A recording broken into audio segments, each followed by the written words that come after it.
All right, so the barbell hip thrust is arguably one of the best exercises you could ever do consistently to grow and shape your glutes. So how to properly do one is definitely not something that comes innately. It does take a lot of practice and technique, and at the end of the day, it's where like your foot placement, your technique with your pelvis, it comes down to how you feel your glutes the most. If you feel your quads too much in the exercise, your hamstrings too much, just keep playing around with your feet placement, how you bring the bar up and down until you find the best possible glute recruitment for you and your body.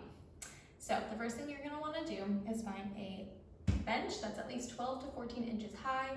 The shorter you are, the lower the bench you want. So this is a good 12-inch one. I'm 5'1", so it's perfect for me. If you're maybe 5'7" or higher, I would recommend like a 14-inch bench or even 15-inch.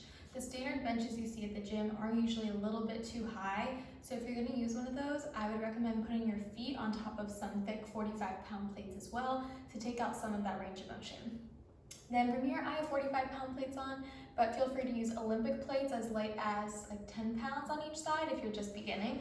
But if you use little small plates, it will be really hard to get the bar on top of your hips. So just keep that in mind. Olympic plates or like bumper plates would be helpful. So you're gonna go ahead, of course, have a pad on the bar as well. You're gonna find the middle of your back and put that on the edge of the bench. So look right at the bottom of your shoulder blades, and then you're gonna pull the bar up onto the hips. Make sure the pad is always centered. You're gonna have your feet nice and wide.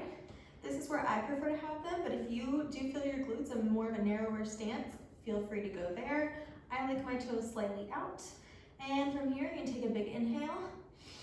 And on your exhale, you thrust. So you're gonna tuck your pelvis, you're gonna pull your ribs down towards the pelvis, and then come down, try to get the plates as low as you can to the ground. Tapping them is ideal, but not mandatory. So I'm gonna show you a few more of these and watch how my ribs pull down as my pelvis tucks under.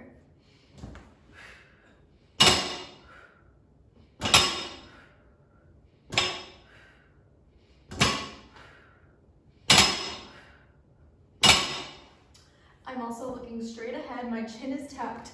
It's not like my head's back behind me, and I'm also not moving my entire body. So common mistakes I see are you moving your entire body and your head floating back behind you.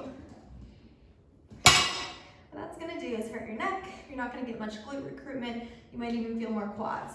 So once again, make sure you get a nice posterior pelvic tilt. Your chin is tucked. I look between my knees, maybe a little bit in front of me. And every time I come up, I'm exhaling and pulling my ribs down.